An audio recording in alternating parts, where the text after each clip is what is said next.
හොඳයි අපි මේ දෙවන පැයේදී සාකච්ඡා කරන්න බලාපොරොත්තු වෙන්නේ මේ වෙනකොට රටේ මාතෘකා කීපයක් මේ කොවිඩ් වසංගත තත්ත්වයක් එක්ක රට මේ සුවිශේෂ තත්ත්වයකින් ගමන් කරද්දී එක පසකින් පාර්ලිමේන්තුව විසිරුවලා මහා මැතිවරණයක් පවත්වන්නට අවශ්‍යයි ඒ සඳහා වටපිටාව සකස් කර ගැනීම පිළිබඳව බලය නැත්නම් මේ පිළිබඳව වගකීම මැතිවරණ කොමිසමට බාර වෙලා තියෙනවා මැතිවරණය ගැනත් කතා වෙනවා ඒ වගේම පරණ පාර්ලිමේන්තුව නැත්නම් නැවත පාර්ලිමේන්තුව කැඳවීමක් පිළිබඳව කතා වෙනවා විවිධ පක්ෂවල විවිධ මතධාරීන්ගේ විවිධ මතයන් තිබෙන වෙලාවක ඒ පිළිබඳව නීතිමය කාරණා පිළිබඳව යම් ආකාරයකට ඔබ දැනුවත් කරන්නට අප මේ හෝරාවක කාලය වෙන් කර ගන්නට කල්පනා කළා ඒ වෙනුවෙන් නුගසෙවන මැදිරියට අප ආරාධනා කොට දැන් පැමිණ සිටින්නේ නීතිඥ සෙනරත් ජයසුන්දර මැතිතුමන්. ආයුබෝවන් ඔබතුමන්ට. ආයුබෝවන්.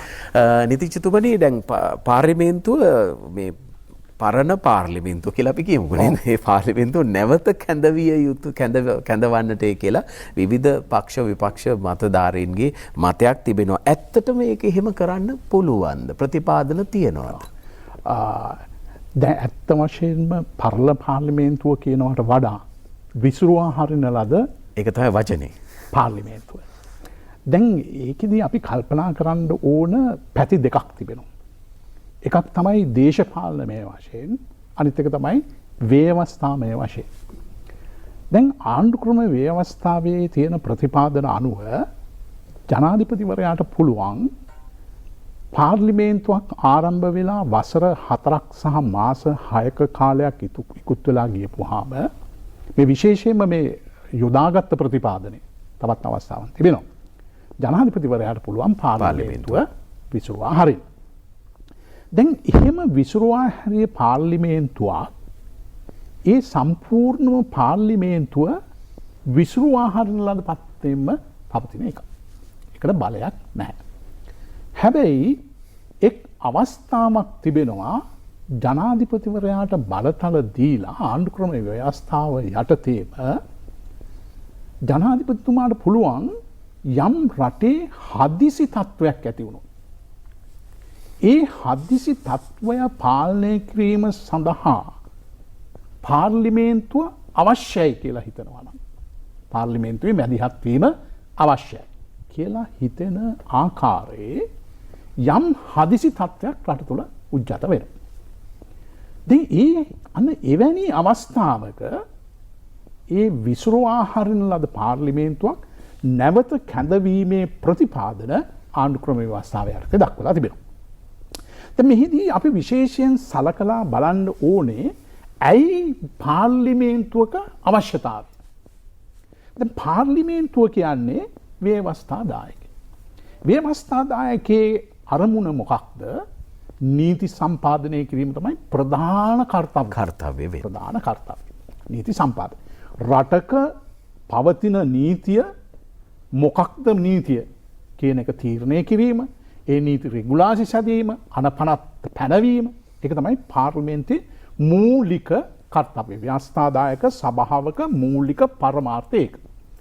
දැන් ජනාධිපතිවරයාට තවත් බලයක් ලැබෙනවා ආණ්ඩුක්‍රම ව්‍යවස්ථාවේ 155 වෙනි වගන්තිය යටතේ මේ සියලු නීතීන් යටපත් කරන්න. කියන්නේ පාර්ලිමේන්තුව සකසලා තිබෙන නීති යටපත් කරන්න එහෙම නැත්නම් අත්හිටවන්න එහෙම නැත්නම් බලාත්මක භාවය නතර කරන්න පුළුවන් අවස්ථාවක් එනවා ජනාධිපතිවරයෙක්. ඒ මොන අවස්ථාවේදීද?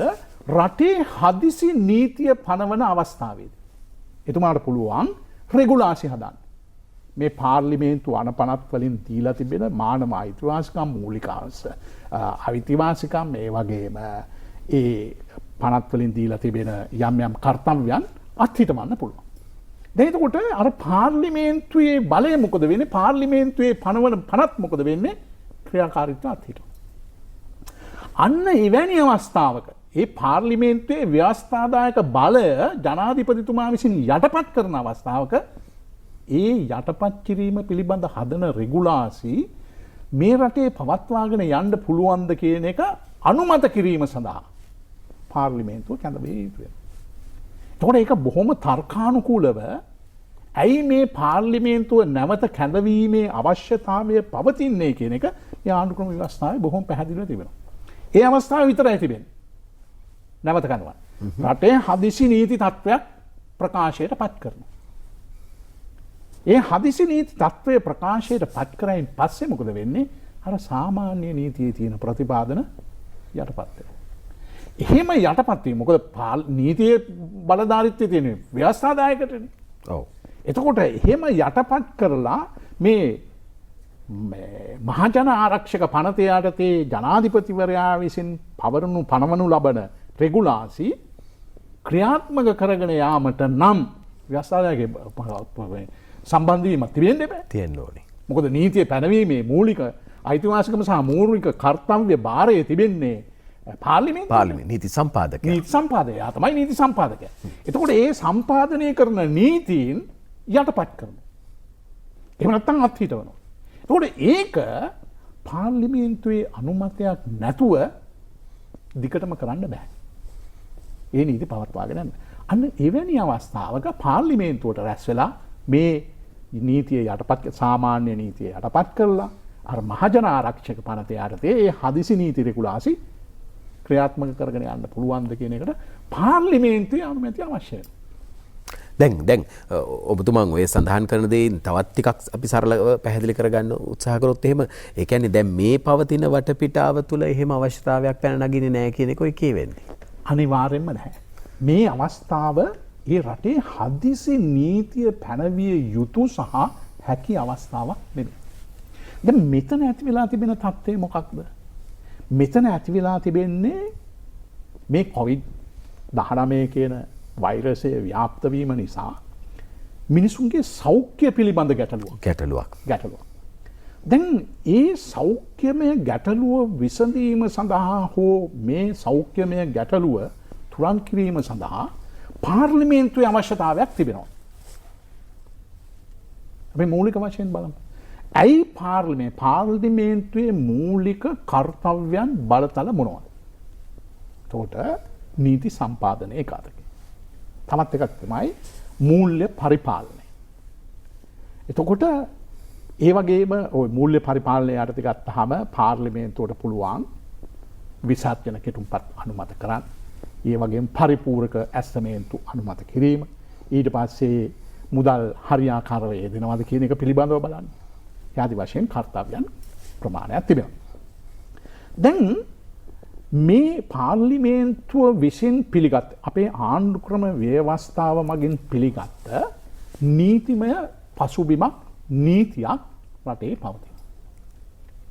එතකොට ඒ නීතිය යටතේ ක්‍රියාත්මක වෙන්න පුළුවන් නම් සහ අවශ්‍ය නීතිමය ප්‍රතිපාදන තිබෙනවා නම් ඒ වගේම මුදල් පරිහරණය කිරීම සඳහා අවශ්‍ය බලතල සියල්ල පාර්ලිමේන්තුවක් විසුරුවා හැරීමෙන් පස්සේ ජනාධිපතිවරයා වෙත පැවරෙනවා නම් මොකක්ද පාර්ලිමේන්තුවක අවශ්‍යතාවය? පාර්ලිමේන්තුවක් අවශ්‍යයි. ඒක මූලික න්‍යායක්. ප්‍රජාතන්ත්‍රවාදයේ ජනතා පරමාධිපත්‍යය තුළ තමුන් පාලනය කිරීම සඳහා තමුන් ව්‍යවස්ථාදායකයක් අවශ්‍යයි කියන එක ප්‍රජාතන්ත්‍රවාදී අයිතිවාසිකමක් උරුමයක් ඒක පවතින්න ඕනේ. නමුත් මේ ජනාධිපතිවරයා කියන්නේ කවුද? එයා ජනතා පරමාධිපත්‍යයේ පළවෙනි ස්ථානය. දැන් අපි සලකලා බැලුවොත් මෙවර එතුමා පත් වෙන්නේ මේ රටේ ලක්ෂ 69 ලක්ෂයක ජනතා වරමකි. එතුමා නියෝජනය කරන්නේ ජනතාව. පාර්ලිමේන්තුව නියෝජනය කරන්නේ ජනතාව. හැබැයි පාර්ලිමේන්තුවක එක මන්ත්‍රීවරයෙකුට ලැබෙන්නේ ඒ අදාළ කොට්ටාසය. නමුත් මෙතුමාට මේ මුළු සමස්ත ශ්‍රී ලංකාවම ආවරණය වෙන විදිහට සියලු ඡන්දයෙන් තමයි එතුමා පත් වෙලා තිබෙන්නේ.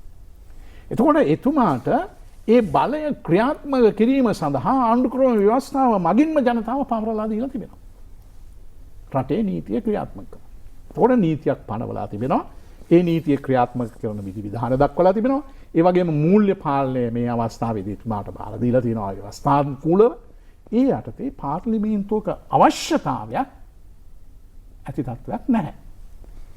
දැන් මේ ඔබතුමාගේ ඔය මේ පැහැදිලි කිරීමේදී කියවුණා දැන් මේ මුදල්මය කාරණා පිළිබඳ පරිපූර්ණක ඇස්තමේන්තුවක් වෙන්න පුළුවන් නිසා මේ වගේ මුදල්මය කාරණා දැන් බොහෝ වෙලාවට පාර්ලිමේන්තුව නැවත කැඳවන්න කියන පැත්තේ ඉඳගෙන කතා කරන පාර්ශව බොහෝ වෙලාවට කියන්නේ මේ ඇති වෙලා තියෙන කොවිඩ් වසංගත තත්ත්වයට අවශ්‍ය මුදල් අනුමත කිරීම ආදී කාරණාවලට අපි මේ පාර්ලිමේන්තුව රැස් වෙන්න ඕනේ වගේ එකක්.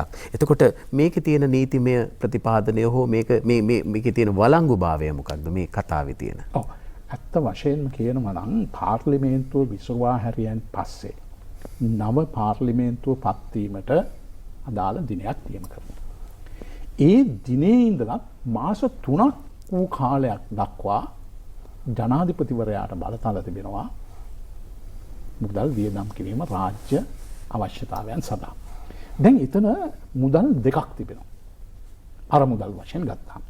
එකක් තමයි රාජ්‍ය ඒකාබද්ධ අරමුදල. ඒක තමයි මුළු රාජ්‍ය වියදමම සමස්තයක් විදිහට රටේ බෙදාගෙන. දැන් ඔබතුමා දන්නවා අපි අයවැය ලේඛනයක් ගේනවා. ඒ අයවැය ලේඛනයක් ගේනකොට වියදම් ශේෂ්ත්‍රයන් හඳුනා ගන්නවා. එක අමාත්‍යාංශ රූපවාහිනී සංස්ථාවට කොච්චර වියදමක් කරනවා, සෞඛ්‍ය අමාත්‍යාංශයට, අධ්‍යාපන අමාත්‍යාංශයට වගේ වැය ශීර්ෂයන් දක්වනවා. එතකොට ඒ වැය ශීර්ෂයන් දක්වලා ඒවා අනුමත කරන්නේ පාර්ලිමේන්තුව. ඒ අනුමත කරයින් පස්සේ මේ මූල්‍ය යාන්ත්‍රණය සිදුවීම සඳහා වෙනම නිලධාරී රාශියක් ඉන්නවා. විගණකාධිපතිතුමා ඉන්නවා, රාජ්‍ය ගණකාධිකාරී සේවයේ තියෙනවා, ඊට පස්සේ මහා භාණ්ඩාගාරයේ තිබෙනවා, මූල්‍ය අමාත්‍යාංශයේ තියෙනවා, මුදල් අමාත්‍යාංශයේහි අමාත්‍යවරයෙක් ඉන්නවා, ලේකම්වරු ඉන්නවා. එතකොට මූල්‍ය පාලනය බැංකු පද්ධතියක් තිබෙනවා. මේ මූල්‍ය පාලනය ඒ ආකාරයෙන්ම සිද්ධ වෙනවා. එතකොට මේක නතර වෙන්නේ නැහැ කොයි කාලයක්. ඒ රාජ්‍ය කියන යාන්ත්‍රණය යටපත් වෙන්නේ නැහැ. දැන් පාර්ලිමේන්තුව ආව කියන පාර්ලිමේන්තුවක් ගෙනාවයි කියන්නේ. පාර්ලිමේන්තුවක මොකද්ද කාර්යය? පාර්ලිමේන්තුවට පුළුවන් මුදල් අනුමත කරන්න. නමුත් යම් ස්ථානවලට ගිහිල්ලා කීයක් වියදම් කරාද කීයද ගාන එහෙම අහන ක්‍රමයක් නැහැ. ඇත්ත. ඒව කරන්නේ මේ රාජ්‍ය නිලධාරීන් විසින්. හැබැයි යම් අවස්ථාවක යම් ආයතනයක විශාල වංචාවක් වෙලා තිබෙනවා නම් අන්න පාර්ලිමේන්තුවේ යම් තීරණයක් ගන්න පුළුවන්. ඒ සිලෙක්ට් කමිටි එකක් පත් කරන්න පුළුවන් නේ. ඒ වගේ වෙනම ක්‍රම විධි විධානයක් තිබෙනවා මේ මූල්‍ය පරිපාලනය සමග. දැන් රාජ්‍ය යාන්ත්‍රණය ක්‍රියාත්මක වෙනවා. එතකොට මේ රාජ්‍ය යාන්ත්‍රණය ක්‍රියාත්මක වීම සඳහා අවශ්‍ය මුදල් මොනවද කියලා තීරණය කිරීම සහ ඒ වලට මුදල් යොදා ගන්න කියන බලය නිකුත් කිරීමේ අධිකාරිය ආණ්ඩුක්‍රම ව්‍යවස්ථාව යටතේ පාර්ලිමේන්තුවක් විසුරුවා හැරලා තිබෙනකොට ජනාධිපතිවරයාට පවතිනවා. එතකොට මේ මුදල් කොහොමද වියදම් කරන්නේ කියන එක පිළිබඳව ගණන් හැදීම ඕන වෙලාවක කතා කරන්න පුළුවන්. ඒක පාර්ලිමේන්තුවෙන් ඒ බලය අයින් කරන්නේ නැහැ. ඒක පාර්ලිමේන්තුව රැස් වුණ වෙලාවක කොහොමද මුදල් වියදම් කරලා තියෙන්නේ ඒ ආදී වශයෙන් ප්‍රශ්න කිරීම කරන්න පුළුවන්. නමුත් සාමාන්‍ය තත්ත්වයේ යටතේ පාර්ලිමේන්තුව එවැනි මැදිහත් වීමක් නෙමෙයි සිද්ධ වෙන්නේ. මූල්‍ය යාන්ත්‍රණය ක්‍රියාත්මක වීම සඳහා වෙනම රාජ්‍ය වැඩපිළිවෙලක් රටේ ක්‍රියාත්මක වෙනවා. හොඳයි. දැන් විසුරුවා හරින ලද පාර්ලිමේන්තුව විසුරුවලා තියෙන මොහොතක මේ දේවල් මේ විදිහට ක්‍රියාත්මක වෙනකොට දැන් සමහර වෙලාවට මේ නීති විශාරදීන් පවා විවිධ තර්කයන් මතු කරන වෙලාවල් තියෙනවා. නෑ මේකට මේ විදිහ ප්‍රතිපාදන තියෙනවා, මේක කළ හැකි ආදී දේවල්. ඔබතුමා විශ්වාස කරන්නේ එතකොට මේ නීතිය නොදැන කෙරෙන ප්‍රකාශනයන්ට එහා ගිය මේක කිසියම් දේශපාලනික අර්ථයකින් මේවා ප්‍රකාශනිකුත් වෙනවා කියලාද? ඇත්ත වශයෙන්ම මේ අවස්ථාව අරගෙන බලන්න. මේ අවස්ථාව ඡන්දයක් ප්‍රකාශයට පත් කරලා තිබෙන අවස්ථාව. එතකොට මේ ඒ වගේම රටේ අර්බුදයක් ඇති කරන්න පුළුවන් අවස්ථාවක්. එතකොට යම් පාර්ශ්වයන්ට අවශ්‍ය නම් රජය අපහසුතාවයට පත් කරන්න, මේ වැඩපිළිවෙල අසාර්ථක කරන්න සහ රාජ්‍ය බලය ලබා ගැනීම සඳහා යම් ආකාරයේ අභිමතාර්ථයන් උඩ යම් ක්‍රියාමාර්ග ගන්න පුළුවන්. එතකොට ඒක ඒ සමහර අවස්ථා තිබෙනවා. ඇත්ත වශයෙන්ම දැක්කොත් මේ වැඩසටහන් බලාගෙන ඉන්න සහ මත ප්‍රකාශ කරන තැනැත්තන්ගේ මත ගත්තාම ඒ මත ඇත්තටම නීත්‍යානුකූලද කියන එක. නමුත් නීත්‍යානුකූලත්වයට වඩා මෙවගේ අවස්ථාවක බලාපොරොත්තු වන්නේ අර යම් ප්‍රශ්නගත තත්ත්වයක් තිබෙනවා කියලා පෙන්වන එක. ව්‍යාකූල බවක් බවක් මතු කරන එක. අන්න ඒ ව්‍යාකූලත්වය අර බොහොම පැහැදිලිව තිබෙනවා ආණ්ඩුක්‍රම ව්‍යවස්ථා ප්‍රතිපාදනය යටතේ දක්වලා තිබෙනවා. විශේෂයෙන්ම මේ 19 වෙනි සංශෝධනයෙන් පස්සේ තමයි ඔය අවුරුද්දයි මාස 6ක් ගියන් පස්සේ විසුරවන්න පුළුවන් තත්ත්වය තිබෙන්නේ. ඒ වගේම අනෙකුත් විධිවිධානත් ඇවිල්ලා තියෙනවා. ඉතින් ඒ නීතිය බොහොම පැහැදිලි. එතකොට මේක නීතියේ ව්‍යාකූල භාවයක් නෙමෙයි නීතිය පිළිබඳ දක්වන අර්ථකථන තුල තියෙන ව්‍යාකූල භාවයක්. එහෙම නැත්නම් මේ අවස්ථාවේදී ජනාධිපතිවරයාට ඒ වගේම අග්‍රාමාත්‍යවරයාට මොකද මුදල් අමාත්‍යවරයෙක් ඉන්නවා. ඒ මුදල් විශේෂයෙන් අපි ගත්තොත් හදිසි අවිනිශ්චිත අවස්ථා පිළිබඳ අරමුදල කියලා වෙනම අරමුදලක් තියෙනවා. දැන් මේ කොයිඩ් වසංගතය වගේ එකක් උද්ගත වුණොත් ඒව කල්පනා කරලා තිබෙනවා මේ ආණ්ඩුක්‍රම ව්‍යවස්ථාව සම්පාදනය කරනකොට. සහ ඒකට යම් මුදලක් වෙන් කරලා නැහැ. ඒ හදිසි අවිනිශ්චිත තත්වයන් යටපත් කිරීම සහ පරිපාලනය කිරීම සඳහා අවශ්‍ය මූල්‍ය වෙන් කරලා නැහැ පාර්ලිමේන්තුව. එවැනි අවස්ථාවක ඒ හදිසි අවශ්‍යතාවය ඒ අවිනිශ්චිත අවශ්‍යතාවය සඳහා ප්‍රයෝජනය ගැනීමට මුදල් විෂය භාර අමාත්‍යවරයාට බලතල ලැබිලා තියෙනවා. ජනාධිපතිවරයාගේ කැමැත්ත මත. එතකොට ජනාධිපතිවරයාත් ඉන්නවා මුදල් විෂය භාර අමාත්‍යවරයාත් ඉන්නවා. එතකොට මේ දෙදෙනාට මේ අවශ්‍ය බලතල පාවිච්චි කිරීම සඳහා ආණ්ඩුක්‍රම ව්‍යවස්ථාවෙන් බලය ලබා දීලා තියෙනවා. එතකොට මූල්‍ය පිළිබඳ ප්‍රශ්නයක් මේ අවස්ථාවේදී ඇත්ත වශයෙන්ම ඇති වෙන්නේ නැහැ. හොඳයි. දැන් අපි දන්නවා අපි මේ පාර්ලිමේන්තුව විසිරුවා හැරීම සහ ඒ නැවත කැඳවීම පිළිබඳ විවිධ මතිමතාන්තර පළවීම පිළිබඳව අපි සාකච්ඡා කරන්නේ. දැන් ඇත්තටම මේ විසිරුවා හැරලා තියෙන තත්ත්වය තුළ පාර්ලිමේන්තු මැතිවරණයක් පැවැත්වීම පිළිබඳව නීතිමය ප්‍රතිපාදනයන් තිබෙන පාර්ශව පිළිබඳව රටේ ජනතාව හොඳට පැහැදිලි කරගෙන ඉන්නවා. නමුත් ඒකටත් විවිධ මත පළවෙමින් ව්‍යාකූල කිරීමේ ස්වභාවයක්ද මන්ද මතුවෙමින් තිබෙනවා. ඔව් ඇත්ත වශයෙන්ම. දැන් පාර්ලිමේන්තුව විසිරුවා හැරීමේ බලය තිබෙන්නේ ජනාධිපතිවරයාට පමණයි. පාර්ලිමේන්තුවක් පත් වුණාන් පස්සේ. දැන් මේ ජනාධිපතිවරයා විසින් විසිරුවා හරිනකොට එතුමා මේ විසිරුවා හැරීමේ ප්‍රකාශනයේ කාරණා දෙකක් සඳහන් කරන්න ඕනේ ආණ්ඩුක්‍රම ව්‍යවස්ථානුකූලව. ඒ පාර්ලිමේන්තු ඡන්ද විමසීමේ පනත යටතේ තවත් එක් කාරණයක් ඒකට එකතු කරලා තිබෙනවා. මොකද්ද කාරණා දෙක? පළමුවෙන්ම ඊළඟ ඡන්දය පැවැත්වෙන දිනය. පාර්ලිමේන්තුව සඳහා മന്ത്രിවරු තෝරා ගැනීමට නියමිත මැතිවරණය අහවල් දවසේ පවත්වනවා කියන එක. දෙවනුව එතුමා නිකුත් කරන්න ඕනේ ප්‍රකාශනයේ අලුත් පාර්ලිමේන්තුව එසේ ඡන්දයෙන් තෝරා පත් කරගනු ලබන පාර්ලිමේන්තුව ඊළඟට කැඳවන්නේ කවදද? මුල් වශයෙන් ප්‍රථම වතාවට කැඳවන්නේ කවදද? මේ කැඳවීමේ දිනය අර ප්‍රකාශනය කියන්නේ විසිරුවා හැරීමේ ප්‍රකාශනය කරන දින සිට මාස 3ක් නොඉක්මවන කාලයක විය යුතුයි. දිනක් දෙනවා. එතකොට එතුමා කවදද ඡන්දය තියන්න ඕනේ? කවදද පාර්ලිමේන්තුව රැස් කරන්නේ? එහෙම නිවේදනයක් ප්‍රකාශනයක් නිකුත් කරායින් පස්සේ ඊළඟට එන්නේ කවුද? මැතිවරණ කොමිෂන් සභාව. දැන් පාර්ලිමේන්තුවක අවශ්‍යතාවය නැහැ කියන තවත් එක හේතුවක් තමයි. දැන් මැතිවරණය පිළිබඳව ප්‍රශ්න කරන්න බෑ පාර්ලිමේන්තුවට.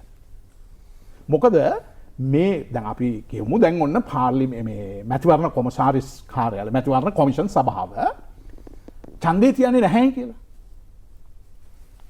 හැබැයි මේ 19 වෙනි ආණ්ඩුක්‍රම ව්‍යවස්ථා සංශෝධනයේ විශේෂයෙන් දක්වලා තිබෙන වැදගත් අවස්ථාවක් තමයි පාර්ලිමේන්තුවට මැතිවරණ කොමිෂන් සභාව වග කියන්නේ නැහැ කියන එක. ඒතකොට පාර්ලිමේන්තුවටත් මැතිවරණ කොමිෂන් සභාවේ කාර්යයන් ප්‍රශ්න කරන්න බෑ. දැන් උදාහරණයක් වශයෙන් කියන්න පුළුවන් යමෙකුට තර්ක කරන්න පුළුවන් මැතිවරණ කොමිෂන් සභාව නියමිත විදිහට ඡන්දේ තියන්නේ නැහැ. ජනාධිපතිවරයා කියලා තියෙනවා අහවල් දවසේ ඡන්දේ තියන්නේ කියලා. හේතුවක් නැහැ කියමුකෝ. සාමාන්‍ය තර්කයක් විදිහට ගමු. නමුත් මැතිවරණ කොමිෂන් සභාව ඡන්දේ තියන්නේ නැහැ. එතකොට පාර්ලිමේන්තුවක් තිබුණා නම් පාර්ලිමේන්තුවට ඒක ප්‍රශ්න කරන්න පුළුවන්. පාර්ලිමේන්තුවට ප්‍රශ්න කරන්න බෑ. මොකද පාර්ලිමේන්තු බලයක් නැහැ. පාර්ලිමේන්තුවට බලයක් නැහැ. මේ මැතිවරණ කොමිෂන් සභාවේ කරන ක්‍රියාවන් ප්‍රශ්න කරන්න. එතන ඒ තරම් ස්වාධීන තත්වයකට පත් කරලා තිබෙන්නේ මේ 19 වෙනි ව්‍යවස්ථා සංශෝධනය යටතේ. දැන් මේ ප්‍රශ්න කරන්න බැරි වුණාම මැතිවරණයක් පිළිබඳ කටයුතු කිරීමේ ඊළඟ අධිකාරිය පැවරෙන්නේ ජනාධිපතිතුමාට. ජනාධිපතිතුමාට පුළුවන් යම් මැතිවරණයක් අහවල් දින නියම කරන්න කියලා කිව්වයින් පස්සේ ඒක ඒ දවසට පවත්වන්න නැත්නම් හරි යම් හේතුවක් නිසා කල් දාලා ඊළඟ දිනේ පවත්වන්න නැත්නම් අහවල් දවසේ මැතිවරණය පවත්වන්න කියන එක ජනාධිපතිවරයාට ආණ්ඩු ක්‍රම ව්‍යවස්ථාවෙන් ලබා දීලා තියෙනවා. මැතිවරණ පනතේ තිබෙනවා. එතකොට එතනත් පාර්ලිමේන්තුවේ අවශ්‍යතාවයක් නැහැ. මතුවෙන්නේ නැහැ. දැන් මෙතන ප්‍රශ්නය වෙලා තිබෙන්නේ දැන් ජනාධිපතිතුමා ප්‍රකාශයට පත් කළ දිනේදී ඡන්දය පැවැත්වීමේ අපහසුතාවයක් මතු වුණ බව කොමිෂන් සභාව ප්‍රකාශයට පත් කළා.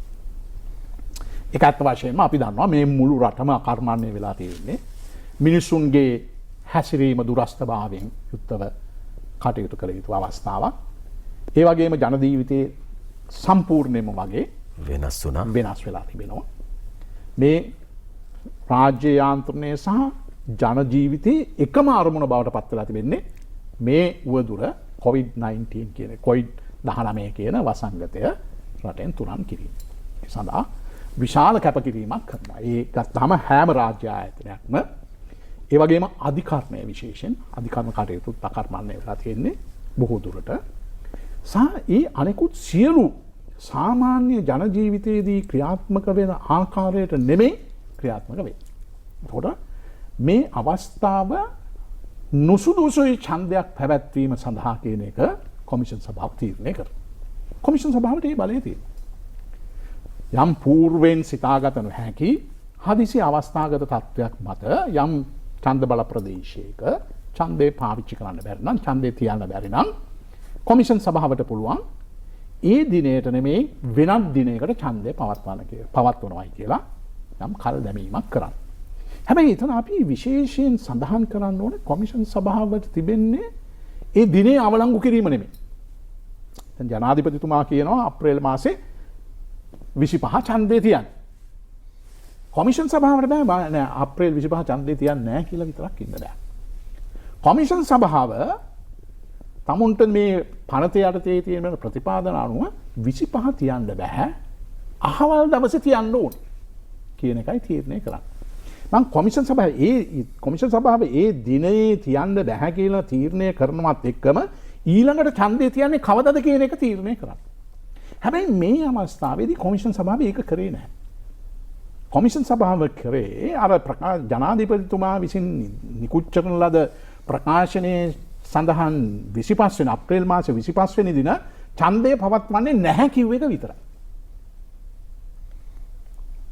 එහෙම නැතුව අප්‍රේල් මාසේ 25 වෙනිදා ඡන්දය පවත්වන්න බෑ මෙන්න මේ හේතුන් නිසා ඒ නිසා ඡන්දය අහවල් දවසේ පවත්වනවා කියන එක කොමිෂන් සභාව කිව්වේ. ඒ වගේම මේ පාර්ලිමේන්තු ඡන්ද විමසීමේ පනතේ ප්‍රතිපාදන දක්වලා තිබෙනවා කොමිෂන් සභාව විසින් මේ ඡන්දය හාවල් දින නියමිත දිනේ තියන්නේ නැත්නම් ඊළඟ තියෙන දිනය දින 14ක් ඉක්ම වූ දිනයක් විය යුතුයි. කියන්නේ දිනය අනිවාර්යෙන් සඳහන් කරන්න ඕනේ. නමුත් මේ අවස්ථාවේදී එහෙම දිනයක් සඳහන් කරේ නැහැ. එතන පොඩි ප්‍රශ්නයක් තිබුණා. දැන් ඊළඟට කොමිෂන් සභාව තව තීරණයක් ගන්නවා ඡන්දය ඡන්දය පැවැත්වීම සඳහා ජුනි මාසේ 20 වෙනි දින ඡන්දය පවත්වනවා. නැවත ගැසට් නිවේදනයක් දෙන්න. දැන් මෙතනින් තමයි මේ ওই තර්කයේ ගොඩාක් මතවාදයන්ට පදනම හදාගෙන තිබෙන්නේ. මොකද ආණ්ඩුක්‍රම ව්‍යවස්ථාවේ අර මම පෙර කී ප්‍රතිපාදන අනුව ජනාධිපතිතුමා විසින් ප්‍රකාශය නිකුත් කරයින් පස්සේ පාර්ලිමේන්තුව විසුරුවා හැරීමට මාස 3ක කාලයකට මෙහා කාලයක් තුල පාර්ලිමේන්තුව රැස් විය යුතුයි කියන විධිවිධානයක් තියෙනවා. දැන් මේ ජුනි 20 වෙනි දිනය කියන්නේ ඒ මාස 3 කාල සීමාව ඉක්ම යන. දැන් මේ මාස 3 කාල සීමාව අපි මේ ප්‍රස්තුත කාරණය සම්බන්ධයෙන් ගත්තහම ජනාධිපතිතුමාගේ ප්‍රකාශනය නිකුත් කරන්නේ මාර්තු මාසේ 1 වෙනිදා. එතකොට 2 වෙනිදා ඉඳලා පාර්ලිමේන්තුව විසිරෙනවා. එතකොට අලුත් පාර්ලිමේන්තුව කැඳවීමට නියමිතව තිබෙන්නේ ජුනි මාසේ 2 වෙනිදා. නමුත් ජුනි මාසේ 2 වෙනිදා ඉක්ම ගිය දිනයක් ඉක්ුත් වූ එහාට ගිය දිනයක් තමයි කොමිෂන් සභාව තීරණය කළා තිබෙන්නේ. එතකොට අර මාස 3ක කාල සීමාව තුළ පාර්ලිමේන්තුව කැඳවීමේ ජනාධිපතිවරයා වෙත පවරලා තියෙන බලයට ප්‍රශ්නයක් වෙනවා. හිතුතුනි අපි නුගසෙවනේ සාකච්ඡා කරමින් සිටියේ මේ පාර්ලිමේන්තුව විසිරුවා හැරීම සහ ඒ සම්බන්ධයෙන් වන නීතිමය කාරණා පිළිබඳ නීතිඥ සෙනරත් ජයසුන්දර මහත්මයාණන් සමග නීතිඥතුමනි දැන් අපි අවසාන වශයෙන් කතා බහ කරමින් හිටියේ දැන් ජනාධිපතිවරයා විසින් පාර්ලිමේන්තුව විසිරුවා හැරියායින් අනතුරුව එළඹෙන මාස 3ක් ඇතුළත පාර්ලිමේන්තුව නැවත රැස් විය යුතුයි කියන නීතිමය ප්‍රතිපාදන තත්වය ගැන දැන් මේ අන විදිහට අපට අනුමාන කළ හැකි තත්ත්වයක් එක්ක පාර්ලිමේන්තුව වැනි කාලයක් තුළ රැස් වෙන්නේ නැහැ. එය ඉක්මවනවා. එවැනි එය ඉක්මවන අවස්ථාවක ඒක ආවරණය කරන ප්‍රතිපාදන කොයි විදිහටද තියෙන්නේ?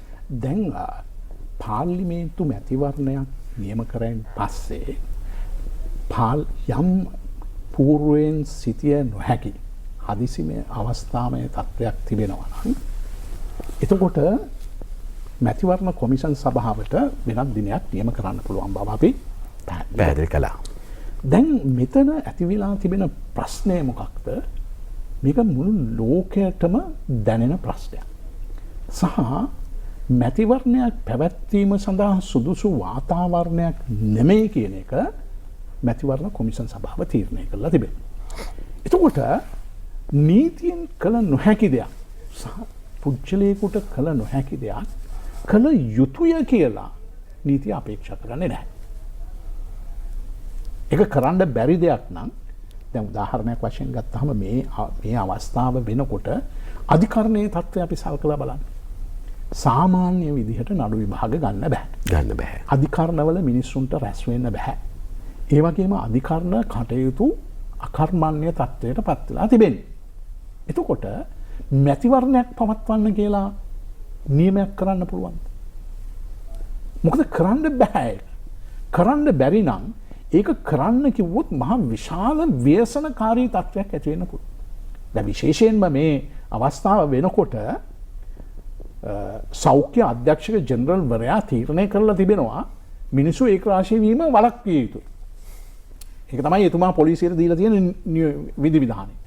නියමයි. එතකොට ඒ සම්බන්ධයෙන් අවශ්‍ය සියලු පියවර ගනිමින් තිබියදී මැතිවරණය විතරක් පවත්වන්න කියන්න පුළුවන්.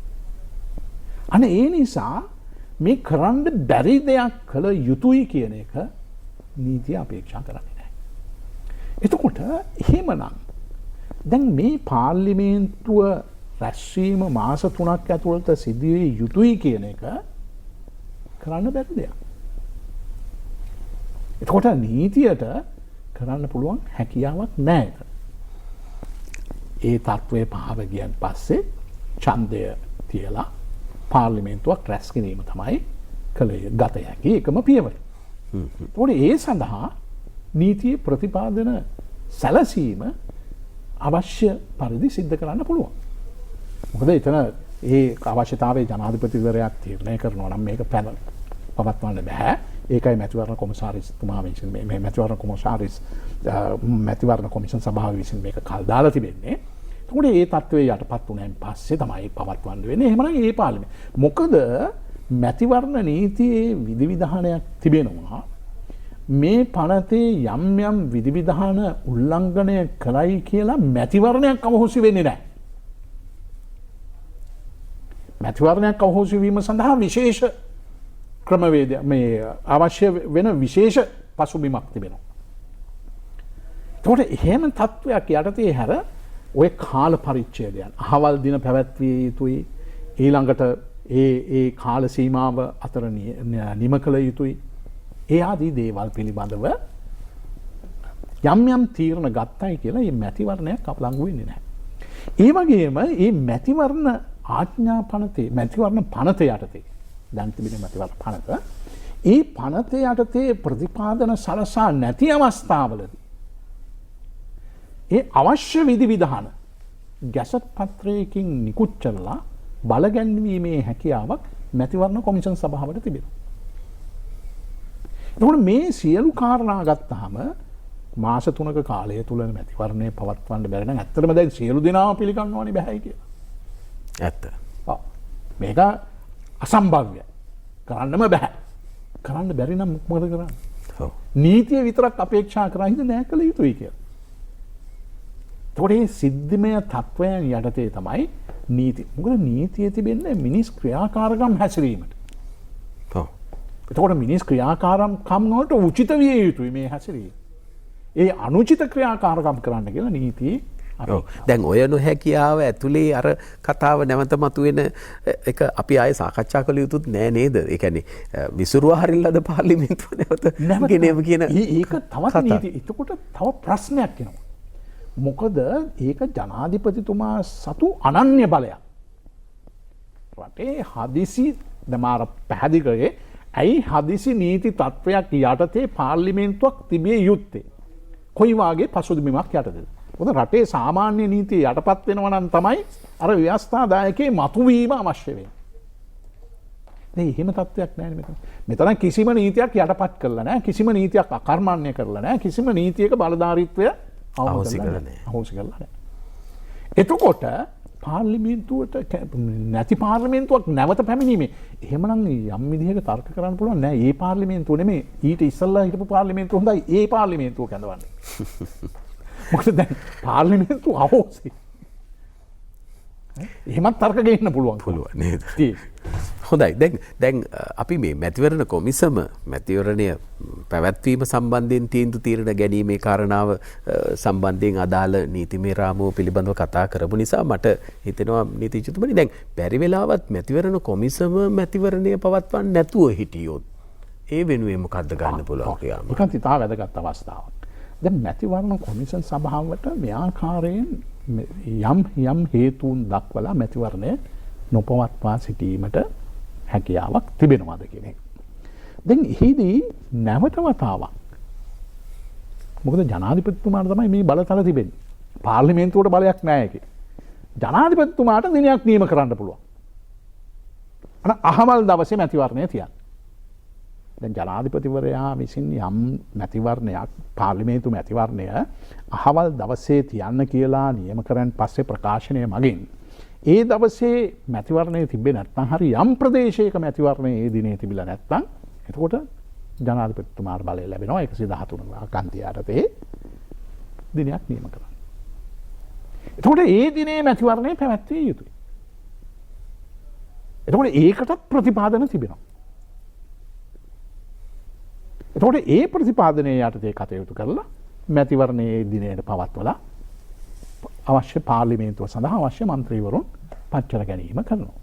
දැන් ඇත්තමටම මේ මතුවෙන සමහර තර්කවල තියෙන්නේ මේ කොවිඩ් මර්ධනය සඳහා රටේ මේ වසංගත තත්ත්වයෙන් රට මුදා ගැනීම සඳහා ජනතාව මුදා ගැනීම සඳහා අවශ්‍ය සහයෝගය ලබා දීමට පාර්ලිමේන්තුව රැස් වෙන්නට ඕනෑ කියන කතාව. සමහරවිට අපිට දැනෙනවා ඒක හරි මානවවාදීනේ මානුෂිකයිනේ හරිම හෘදයාංගමයිනේ මේ ඇත්තටම සද්භාවයෙන් මේ ඉල්ලීම කරන්න කියලා. ඇත්තටම කොවිඩ් මර්ධනය සහ පාර්ලිමේන්තුවේ අවශ්‍යතාවය. ඇත්ත වශයෙන්ම කොවිඩ් මර්ධනය. පාර්ලිමේන්තුව අපි මූලික වශයෙන් හඳුනාගන්නේ ව්‍යවස්ථාදායක සභාව විදිහට. එතකොට පාර්ලිමේන්තුවට කරන්න පුළුවන් දේ තමයි අර අපි මුලින් සාකච්ඡා කරපු විදිහට නීතිමය පසුබිමක් නීතිමය රාමුවක් සකස් කරන එක. ඒ වගේම මූල්‍ය පරිපාලනයක් යම් ආකාරයකට පාර්ලිමේන්තුවට කරන්න පුළුවන්. දැන් ඔය දෙකම සම්පාදනය වෙනවා නම් අවශ්‍යතාවයක් තිබෙනවද? කියන්නේ දැන් අපි ගත්තාම මේ කොවිඩ් මර්ධනය කිරීම සඳහා අවශ්‍ය නීතිමය පසුබිමක් ලංකාවේ තිබෙනවද? ඒක ගත්තොත් 1800 ගණන් වල ඉඳලා මේ රටේ ඉතාමත්ම දියුණු නීති පද්ධතියක් තිබෙනවා. දැන් මේ මෙවැනි වසංගත මේ ලංකාවේ හෝ මේ ලෝකයේ ප්‍රථම වතාවට ඇති වුණ දේවල් නෙවෙයි. ද මීට ඉස්සරින් ඒ කාලේ ඇවිල්ලා තිබෙන ওই මහා මාරය රෝගය. ඊට පස්සේ වසූරිය. ඊට පස්සේ ගත්තාම කොලරාව. ඒවා බෝ වෙන රෝග. බෝ වෙන රෝග. කොලරාව. ඒ වගේම ඔය ලෙප්‍රසි. හරි. ඒ වගේ විශාල රෝග තත්ත්වයන් ව්‍යසනකාරී තත්ත්වයන් ලෝකයේ ඇති වෙලා තිබෙනවා. මිනිස්සු දහස් ගණන් මිය ගිහිල්ලා තිබෙනවා. දැන් ඒ අවස්ථාවල රටේ ජන ජීවිතය පවත්වාගෙන යන්නේ කොහොමද කියන එක පිළිබඳව මේ රෝග වැළැක්වීම සහ රෝග නිරෝධායනය කිරීමේ පනත කියලා ආඥා පනත 1867 පනවලා තිබෙනවා. දැන් ඒකේ වගන්තියක් තිබෙනවා. ඒකේ දෙවනි වගන්තිය යටතේ සෞඛ්‍ය අමාත්‍යවරයාට පුළුවන් රෙගුලාසි හදන්න. එවැනි රෙගුලාසි අවස්ථා ගණනාවකදී සංශෝධන සහිතව හදලා තිබෙනවා. ඒ වගේම මේ පනත යටතේ පත් කරලා තිබෙනවා බලධාරී, නිසි බලධාරී කියන පුජ්‍යල. ඒ කියන්නේ සෞඛ්‍ය අධ්‍යක්ෂ ජෙනරල්වරයා. දැන් සෞඛ්‍ය අධ්‍යක්ෂ ජෙනරල්වරයාට තමයි ඔක්කොම බලතල යටතේ ලැබෙන්නේ. ඒ රෙගුලාසි ක්‍රියාත්මක කිරීම සඳහා දැන් මේ අවස්ථාවේ බලන්න මේ අවස්ථාවේදී සෞඛ්‍ය බලධාරීවරයා තමයි ඒ කියන්නේ සෞඛ්‍ය අධ්‍යක්ෂ ජෙනරල්වරයා තමයි සියලු විධිවිධාන යොදන්නේ. එතුමා තමයි එතුමාගේ බලය පවාරණය කරලා තිබෙනවා යම් යම් බලතල පොලිසිය වෙත. හරිද? මෙන්න මේ පොලිසිය මේ සහයෝගය ඇතුව මේ ක්‍රියාමාර්ග ගන්න. ඒකනේ ඔය ඇඳිරි නීතිය කියලා හැම පනවලා තිබෙන්නේ. පනවලා තිබෙන්නේ. එතකොට ඒ සඳහා අවශ්‍ය සියලුම විධිවිධාන අර ගැසට් බලපත්‍රවල සහ පනතේ විධිවිධාන මගින් ආවරණය කරලා තිබෙනවා. ඔබ කියන්නේ දැන් ඒ දක්වලා තිබෙන රෙගුලාසි අනුව කොහොමද වරාය පවත්වාගෙන යන්නේ? වරායට එන නැව්කා සහ යාත්‍රාවන් කොහොමද තබා ගන්න ඕනේ? ඒ නැව්කා සහ යාත්‍රා රෝග නිවාරණ කටයුතු සඳහා යොදාගත යුත්තේ කෙසේද? ඒ රෝග නිවාරණ කටයුතු සඳහා නෞකා ගුවන් යානාවන් වැනි ස්ථාන යොදා ගන්නවා නම් ඒවල තිබිය යුතු අවශ්‍යාංග මොනවද? සිග්නල් ලයිට් හිටන් දාන විදිහට දක්වලා තිබෙනවා. එතකොට මිනිස්සුන් හැසිරිය යුත්තේ කෙසේද? ඉඩකඩම් භාවිතා කරන්නේ කෙසේද? ගේ දොරක පවත්වාගෙන යා යුත්තේ කෙසේද? පොහොර පරිහරණය කරන්නේ කෙසේද? වගාබිම් කෙසේ පවත්වාගෙන යා යුතුද? මේ ආදි වශයෙන් ඉතාමත්ම දැඩි විස්තර රාශියක් සහිත සම්පූර්ණ නීති තත්ත්වයක් තිබෙනවා. එතකොට මේක සඳහා අලුතෙන් නීති පනවන මොකද ඒ අවස්ථාවලට මූණ දීලා ඒ අවස්ථාවල ඇති වුණ ගැටලුකාරී තත්ත්වයන් හඳුනාගෙන ඒ වලට ප්‍රතිකර්ම විදිහට තමයි මේ නීති රාමුවම සකස් කරලා තිබෙන්නේ. ඔබතුමා ඔය කියන්නේ දැන් නිරෝධායන පනත නැත්තම් ඒ නීතිය ඊටාම විධිමත්ව සකස් කරලා තියෙනවා, සවිස්තරාත්මකව සකස් කරලා තිබෙනවා. ඒක තුලින් ආවරණය කරන්න පුළුවන්කමේ තියෙන හැකියාවන් ප්‍රමාණය බලපුවාම තවදුරටත් අර පාර්ලිමේන්තුව රැස්විය යුතුයි කියන කතාව අවශ්‍යතාවයක්ම නැහැ. මේ පනත යටතේ ගත්තොත් ඒකට නිසි බලධාරියෙක් පත් කරලා තිබෙනවා. ඒ බලධාරියා යටතේ ක්‍රියාත්මක කරන නිලධාරීන් පන්තියක් දක්වලා තිබෙනවා. කොහොමද කියලා? ඒ කියන්නේ සෑම මිනිසෙක්ම මේ ක්‍රමයට යොදා ගැනීම සඳහා අවනත කර ගැනීම සඳහා අවශ්‍ය සෑම සියලු නීති පනවලා දැන් මේ අවස්ථාවේදී ක්‍රියාත්මක වන තත්ත්වය බලන්න. දැන් මේ අවස්ථාවේදී රටේ ක්‍රියාත්මක වන තත්ත්වය වෙනස් කිරීමට නීතියක් අවශ්‍යද? කොහොමද මේගොල්ලෝ ක්‍රියාත්මක වෙන්නේ? ඒ ක්‍රියාත්මක වෙන්නේ අර නීති රාමුව තුල. සියලු විධිවිධාන තියෙනවා. සියලු විධිවිධාන දක්වලා තිබෙනවා. එතකොට ඒ විධිවිධාන ක්‍රියාත්මක කිරීම පමණයි කළ යුතුව තියෙන්නේ. එසේනම් පාර්ලිමේන්තුව නැවත රැස් කරන එක තමයි ගැටලුකාරී තත්ත්වයක් ඇති. මොකද මේ නීති වෙනස් කළා තව එක දේවල් කරන්න මම එහෙම කියනවා නෙමෙයි, මේ අවස්ථාවේ සිද්ධ වෙනවා නෙමෙයි. අවශ්‍යතාවයක් මතුවෙන්නේ නැහැ මේ තත්ත්වය සමනය කිරීම සඳහා. මේ COVID-19 කියන රෝගය නිවාරණය කිරීම සඳහා සහ නිරෝධ කිරීම සඳහා අවශ්‍ය නීතිමය ප්‍රතිපාදන සියල්ල අපේ නීති පද්ධතිය තුළ තිබෙනවා. ඒක තමයි ඇත්ත තත්ත්වය. ඇත්ත තත්ත්වය. දැන් 19 වන ව්‍යවස්ථා සංශෝධනය හරහා ලැබුණු බලතල සහ අලුත් නීතිමය තත්ත්වයන් පාර්ලිමේන්තුවට ලැබුණු බලතල ආදී දේවල් පිළිබඳව සාකච්ඡාව හෝ නැත්නම් මහ ජනතාව තුළ මේ 19 වන සංශෝධනය සහ එහි නීතිමය තත්ත්වයන් පිළිබඳව තිබෙන අනවබෝධයද මේ විවිධ මතිමතාන්තර පළ කරන්නට පසුබිම සකස් වෙලා තියෙන්නේ කියලා මට හිතෙනවා වෙලාවකට. මොකද මහ ජනතාවට මේ 19 වන ව්‍යවස්ථා සංශෝධනය හරහා ආවරණය වෙන නීති රාමුව පිළිබඳ අවබෝධය මදි කියලා ඔබතුමාට හිතෙන්නේ නැද්ද? නීතිය හැබැයි මා හිතන්නේ එතන සිද්ධ වෙලා තිබෙන්නේ නීතිය යම් විකෘතිය තුල අර්ථකථනය කිරීම තුල යම් ගැටලුවක් මතු කරන්න හදන තත්ත්වයක් තිබෙනවා. කියන්නේ මේ අවස්ථාවේ දැන් අපි සෑම කල්ලිම ගත්තොත් නීතිය අධිකරණයේ අර්ථ නිරූපණය වෙනවට වඩා වෙනස් ස්වභාවයක් තමයි සමාජ තල තුළ අර්ථ නිරූපණය වෙන්නේ. ඒක ඒ පුජ්‍යලයන් නීතිය දකින විදිහ වෙන්න පුළුවන්. එහෙම නැත්නම් නීතිය දැනගෙන Tamanට අවශ්‍ය වූ වෙනත් ක්‍රියාමාර්ගයක් සඳහා ගමන් කිරීමේ මාර්ගය තුළ ඒ අර්ථ නිරූපණයන් යොදා ගන්න පුළුවන්. තමුන්ගේ ගමනට ගැලපෙන විදිහට.